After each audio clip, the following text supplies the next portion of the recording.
Série noire à la une.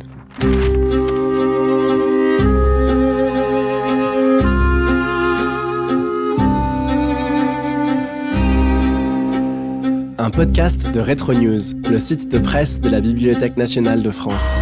Série noire. Bienvenue dans Série noire à la une. Série noire à la une, c'est tous les mois un regard sur un fait divers de l'histoire, un crime, un procès, et son traitement par la presse de l'époque, ce que dit de la société le fait divers et le regard qu'on lui porte. Série noire à la une, un podcast disponible sur toutes les plateformes. Je suis Thomas Baumgartner, bonjour à vous. Ce mois-ci, meurtre crapuleux, chasse à l'homme et fascination pour le mal, nous allons parler de Henri Pranzini. Série noire à la une.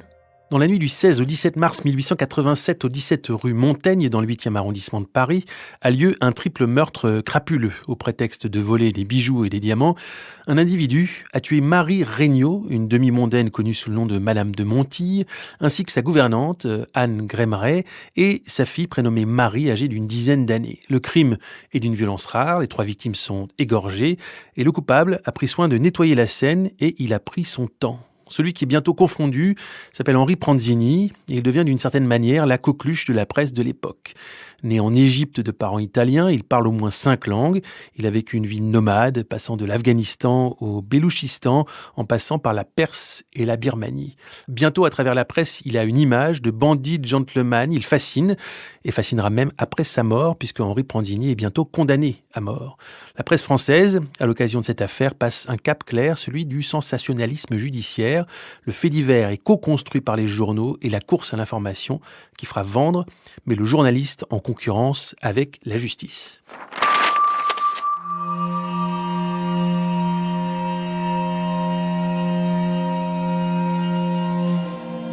Au numéro 17 de la rue Montaigne habitait une fille galante, nommée Marie Regnault, connue dans le demi-monde sous le nom de Madame de Montille. Hier matin, vers 8h, la cuisinière, une femme nommée Toulouse, descendait comme de coutume pour allumer son feu. Celle-ci sonna plusieurs fois, mais en vain. Bientôt, on découvrait 3 cadavres gisant au milieu de flots de sang.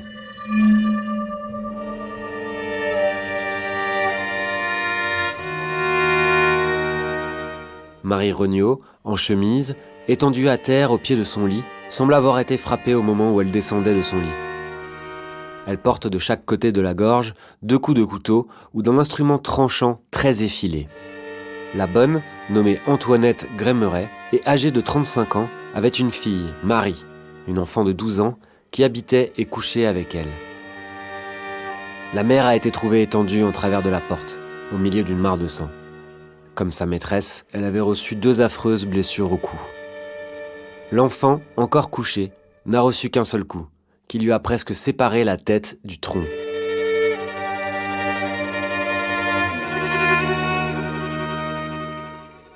Marie Regnault était âgée d'une 40aine d'années et originaire du département de la Haute-Saône.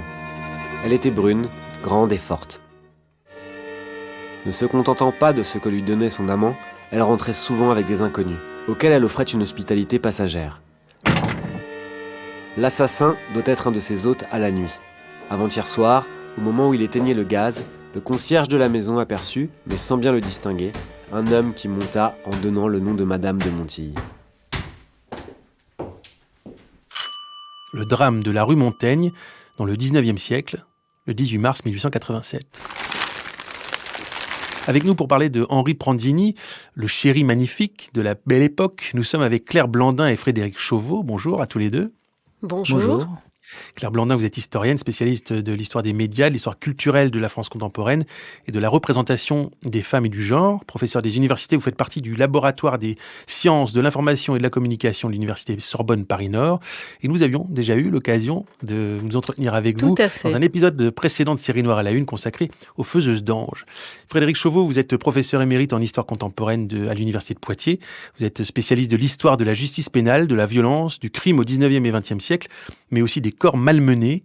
Et vous êtes l'auteur de l'affaire Pranzini, aventurier Don Juan et tueur de femmes, point d'interrogation, paru en 2018 chez Georges Éditeur. Alors, à l'une et à l'autre, la première question, c'est de de quoi va-t-on parler aujourd'hui ? Est-ce qu'on va parler d'un héros, d'un anti-héros, d'une fascination collective, d'un tournant dans l'histoire de la presse ? Claire Blandin. Alors de mon point de vue, bien sûr, d'un élément dans cette histoire des faits divers à l'intérieur des grands quotidiens de cette belle époque, une étape, un fait divers qui est au croisement de plusieurs histoires finalement, de plusieurs directions de développement, et c'est ça qui est passionnant et qui est très particulier sur cette affaire Pranzini qui concentre des transformations médiatiques, sociales, politiques et culturelles. Frédéric Chauveau. Henri Pranzini, pour le lectorat, c'est à la fois un personnage qui suscite une sorte d'admiration. On dit que notamment c'est un don Juan et il y a une correspondance particulière et il y a des extraits de ces journaux qui montrent à ce moment-là une transformation d'une partie du contenu de la presse, mais c'est aussi pour un certain nombre d'observateurs une sorte de génie du mal. Et puis il y a quelques voix discordantes qui se font entendre en disant finalement peut-être que c'est aussi une erreur judiciaire, une de plus, dans la mesure où jusqu'à présent il a toujours été doux, il n'a jamais fait preuve de violence quel que soit le théâtre qu'il a pu fréquenter, et donc on invente à ce moment-là quelque chose qui va hanter un petit peu l'institution judiciaire, c'est l'homme gris, c'est-à-dire un deuxième homme qui est donc l'auteur du crime sanglant mais qui lui n'a pas été arrêté. Description dans Le Matin, le 23 mars 1887, donc on est quelques jours après le crime seulement. Henri Pranzini est âgé de 30 ans, peut-on lire dans Le Matin. C'est un garçon de taille moyenne, un peu gros mais bien découplé et d'une force colossale. Les cheveux sont châtain clair, ainsi que la barbe qu'il portait encore tout entière et taillée en pointe vendredi soir. Son père mourut en lui laissant une certaine fortune qu'il dissipa rapidement. Il entra alors dans l'administration des postes italiennes. Remarquablement intelligent, parlant couramment l'italien, le français, l'anglais et l'arabe, sachant un peu le grec, il ne tarda pas à prendre dans le bureau de poste une situation particulière dont il abusa pour opérer des détournements se montant à 5 ou 6 000 francs. On est là donc quelques jours après, quelques heures même après son arrestation, et dans Le Matin, il y a déjà une description, on a l'impression, on est en train d'établir la figure d'un homme d'exception d'une certaine manière. Quoi qu'il en soit et quoi qu'il ait fait, c'est un homme d'exception qui est en train d'être dessiné en quelque sorte, Frédéric Chauveau. Oui, tout à fait. C'est un homme qui sort quand même de l'ordinaire, parce que à cette époque-là, maîtriser parfaitement donc 5 langues, être notamment donc le traducteur officiel de l'armée britannique au moment de la campagne du Soudan, c'est quelque chose d'absolument donc exceptionnel. Cette vie nomade, effectivement, en fait un homme à part. Alors, je parlais d'un profil qui était ainsi dessiné dans Le Matin. C'était pas un mot par hasard, puisqu'il y a la question de l'image qui rentre dans justement la circulation de cette figure du bandit et du coupable, bientôt dénommé coupable, Claire Blandin. L'image dans la presse à cette époque-là. Tout à fait. Alors 1887, ça veut dire bien sûr qu'on est dans un croquis dessiné, mais l'affaire Pranzini va avoir cela de particulier d'une première diffusion justement d'images. Alors on a les images des 3 victimes qui paraissent très rapidement dans Le Petit Parisien, et donc on va avoir une circulation de ces images. Quand on parle de circulation de représentation, ici, ce sont bien des représentations iconographiques. Donc ça, c'est un élément important. Ça veut dire que le fait divers, à partir de là, est un discours qui est à la fois un discours rédactionnel, un texte, mais aussi un texte qui est illustré. Et ces illustrations vont prendre, on le sait, de plus en plus de place dans ce type de presse, les décennies avançant. On invente aussi une nouvelle figure de criminel avec Pranzini. C'est le personnage du Rastaquouère, du Levantin, de l'assassin donc oriental aux mœurs absolument suspects qui est prêt à tout. Et donc là, c'est une nouveauté quand même dans la construction des représentations et des figures criminelles. Alors effectivement, les mots Rastaquouère, les mots macaroni même sont écrits dans la presse, mais en même temps c'est comme une forme ce racisme italien, il est dans l'époque, c'est-à-dire que la presse l'écrit en se disant qu'ils sont sur la même longueur d'onde que le lecteur. Il n'y a pas de dissonance à ce niveau-là. Claire Blandin. Ce qui est intéressant pour nous là, c'est que c'est effectivement une figure individuelle de criminel qui se construit. Les faits divers qui sont donc au cœur de cette belle époque insistent sur ces formes de criminalité individuelle. On n'est pas dans une explication sociale du crime, on est dans une sorte de tribu étrange qui sont les criminels et qu'on va essayer de débusquer. Il y a aussi une forme de narration qui s'installe avant même l'arrestation de Pranzini, puisqu'il y a d'abord une fausse piste avec un certain Gaston Gessler, qui est décrit lui aussi dans la presse, avant que certains objets finissent par confondre Pranzini, notamment une montre en forme de cœur ornée d'émail bleu. Donc on est véritablement dans un récit, il y a quelque chose de quasiment romancé et qui tombe dans ces pages de faits divers et qui commence à établir une forme de succès, on va dire, ou de course-succès de la part des journaux, Frédéric Chauveau? Oui, tout à fait. Alors, si on prend simplement donc un périodique qui se situe à ce moment-là comme plus neutre, qui veut pas forcément être racoleur, le Figaro, eh bien, si on regarde et si on fait attention donc à la manière dont la description de la scène de crime est réalisée, là, on est véritablement dans un récit. C'est une transfiguration qui vaut tout à fait donc les séries policières ou criminelles contemporaines, puisque on va dans le détail, on décrit le tapis, on exagère même dans la description, parce que on dit que jamais on n'avait vu dans le regard de Madame de Montiel une telle désespérance et un tel effroi, alors qu'en fait, elle était à ce moment-là couchée sur le ventre. Donc c'est impossible, mais peu importe. C'est-à-dire que quand on lit l'article comme ça dans la continuité, on est pris et on est saisi par une sorte véritablement d'effroi. Et ça, c'est le récit qui captive le lectorat. C'est un moment clé du développement du sensationnalisme de la presse, Claire Blandin? Oui, tout à fait. Et c'est une construction, on le voit bien, qui est une construction en feuilleton, en fait. Et dans ce fait divers se retrouve la figure, effectivement, du fait divers, qui est une des figures majeures de ces grands quotidiens populaires de la Belle Époque, et la figure du feuilleton. Et ce qu'on a ici, c'est la construction d'un feuilleton qui relève pratiquement de la littérature policière. Hein. Si on regarde les titres des articles dans Le Petit Parisien, au mois d'avril, on a d'abord le signalement anthropométrique. Après, on a les empreintes sanglantes. Après, on a l'expert anthropométrique. Donc voilà, on a toutes ces figures du roman policier, en fait, qui sont en train de se mettre en place. Et donc, si c'est feuilletonné, ça veut dire qu'il faut du neuf. Et s'il faut du neuf, c'est qu'il faut de l'enquête. Est-ce que le journaliste enquêteur, mélange de faits diversiers et d'enquêteur tout court, apparaît à ce moment-là? Il y a un nouveau journaliste qui apparaît à ce moment-là, Claire Blandin? On est passé en quelques décennies d'hommes qui étaient des hommes de plume, qui collaboraient à ces publications, à une véritable professionnalisation. Hein, le terme même de journaliste est tout juste en train de s'imposer dans ces années 1880. Et effectivement, une des tâches de ces journalistes, ça va être le reportage, ça va être les reporters, ça va être d'aller sur le terrain, d'aller chercher les informations. Et la relation de ce groupe professionnel avec un autre groupe professionnel qui est également en mutation à ce moment-là, qui s'appelle la justice et qui s'appelle la police, est très importante et est au cœur de ce développement du fait divers, bien sûr. Est-ce qu'on peut parler d'une mise en concurrence finalement? Le journaliste, pour exister en tant que groupe, se place en concurrence de la police et de la justice, Frédéric Chauveau? Police qui est assez désorganisée d'ailleurs à cette époque-là. Oui, parce que c'est les vrais débuts de la police judiciaire parisienne, avec l'invention aussi, par exemple, des portraits robots qui va commencer donc à se mettre en place.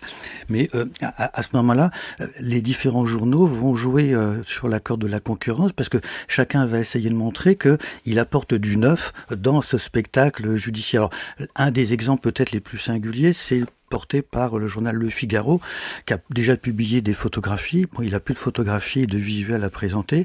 Il y a plus de nouveaux témoignages.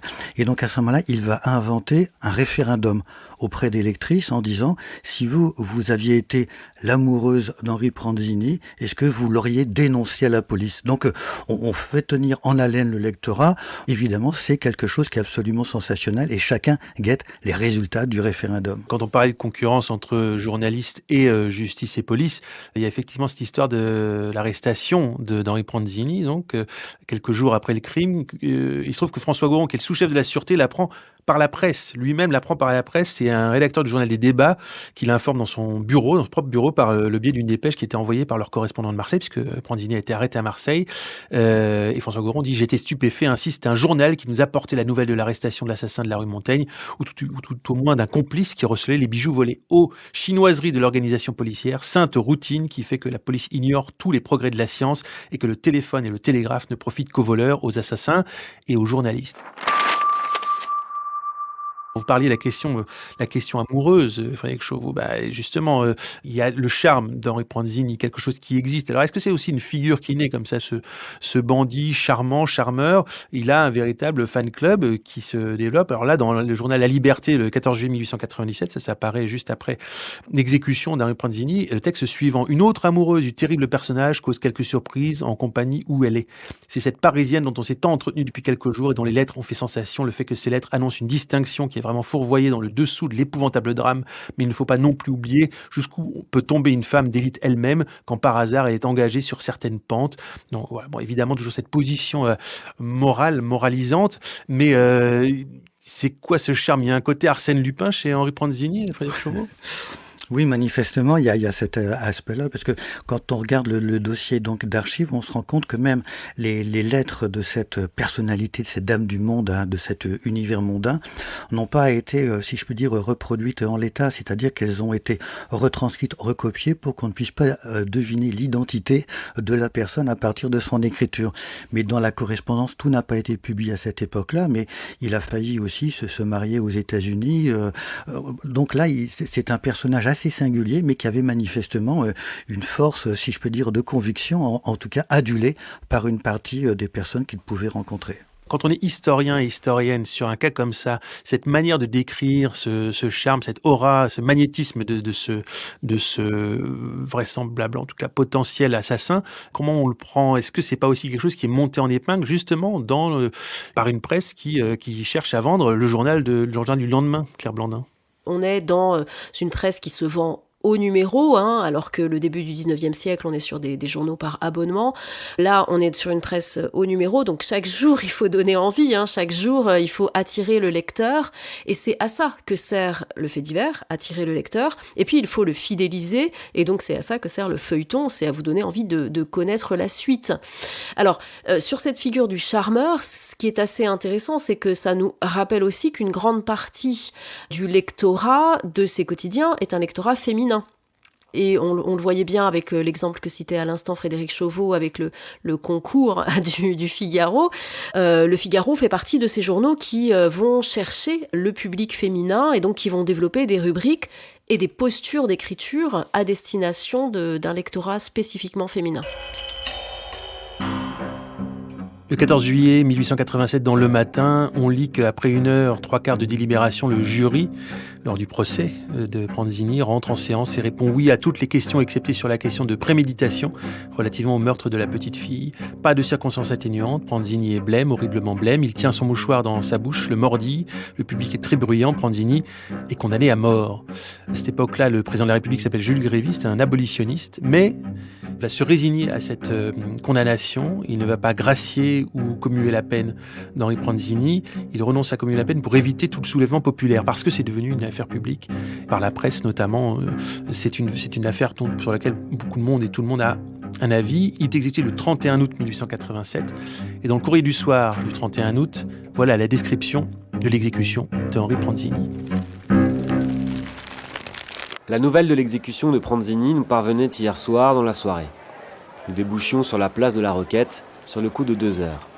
Un public spécial s'y meut, tandis qu'au loin, dans le haut comme dans le bas de la rue, la foule est maintenue par un cordon de forces armées qui se compose de gardiens de la paix et de gardes municipaux à pied et à cheval.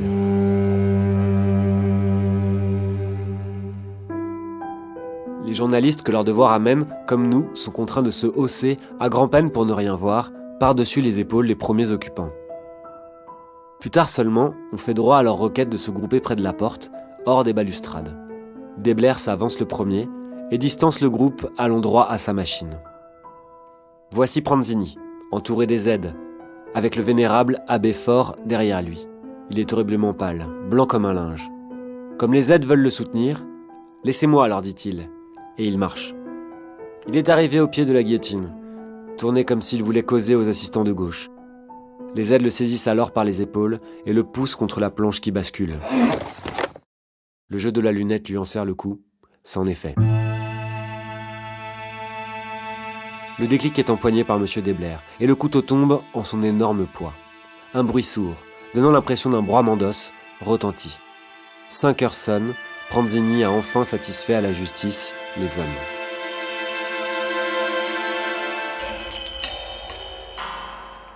C'est dans le Courrier du Soir, donc le 31 août 1887.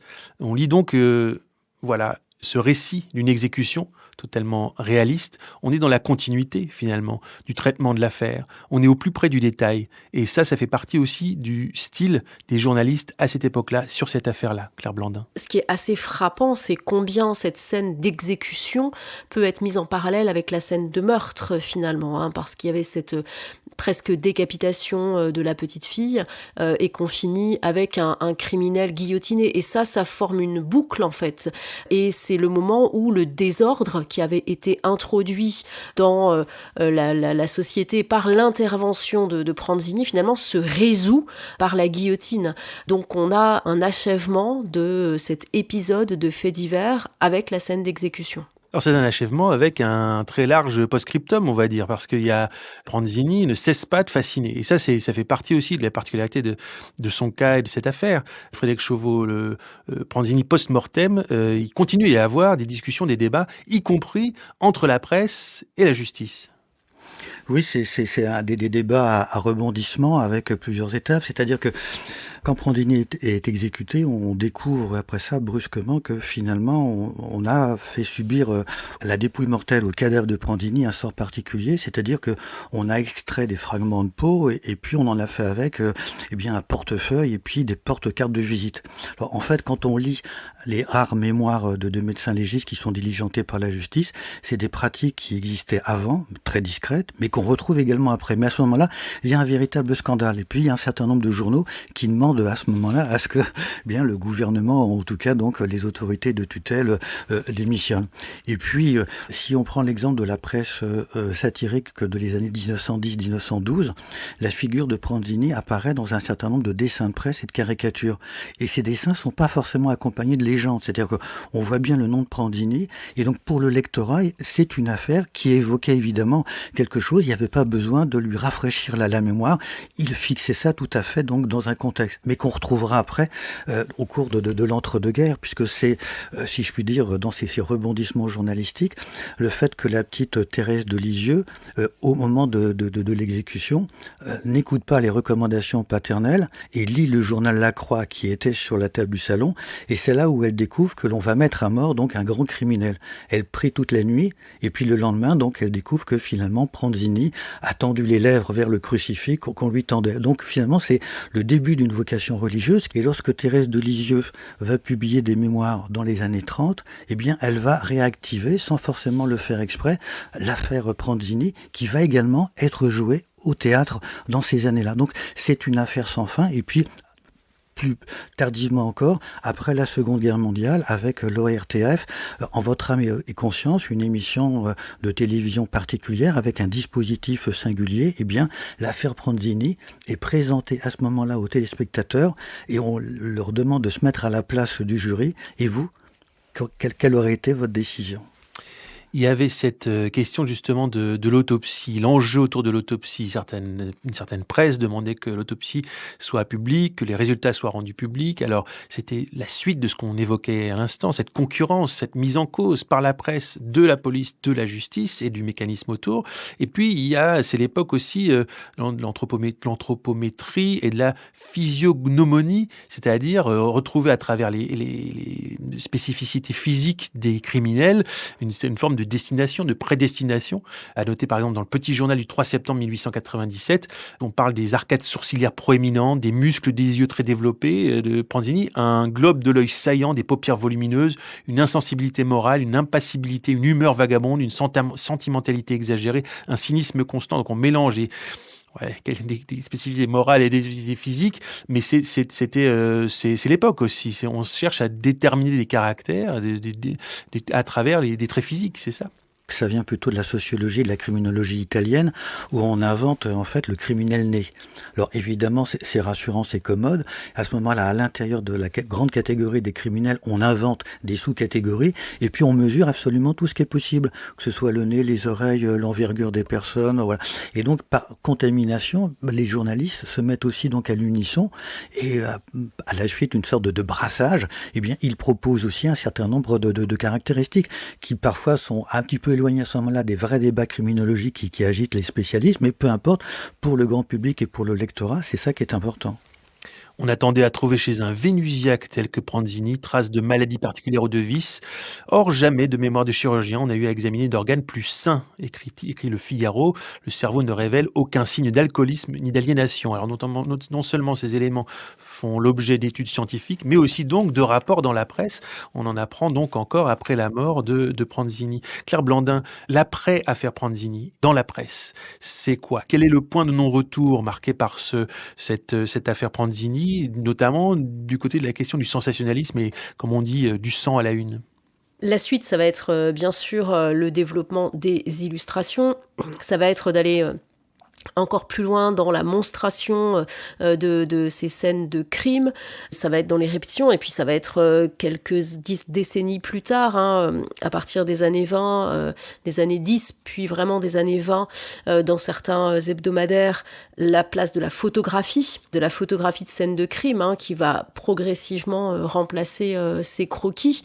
Et ce qui est intéressant dans ce qu'on voit là, c'est la mémoire de l'affaire. C'est que effectivement, l'événement journalistique, c'est un événement au moment où il se produit, mais on l'a dit, Pranzini, ça devient une figure, une représentation collective, et cette représentation, elle est réactivée par certains médias à certains moments dans une histoire, donc qui est une histoire culturelle religieuse avec Thérèse de Lisieux, qui est une histoire aussi une histoire médiatique finalement quand on évoque la télévision, mais donc c'est réactivé à certaines périodes de notre histoire des médias, et ça c'est assez intéressant de voir quand est-ce que la figure réapparaît. Vous en avez parlé, Frédéric Chauveau, la question de la peau de Pranzini, extrait du Figaro du 14 septembre 1887. Le lundi qui suivit l'exécution de Pranzini, un monsieur brun, de taille moyenne, d'allure militaire, correctement vêtu, se présentait chez monsieur D, fabricant de maroquinerie, 36 rue de la Verrerie. « Je vous apporte, dit-il au fabricant, de la peau, une peau spéciale que je désirerais voir convertir en porte-carte. Cela est très facile, monsieur, et si vous voulez bien me montrer... » Le monsieur déplia avec précaution un petit paquet et mit sous les yeux du fabricant un morceau de peau grand à peu près comme une demi-feuille du Figaro. C'était de la peau très blanche, très fine, très souple.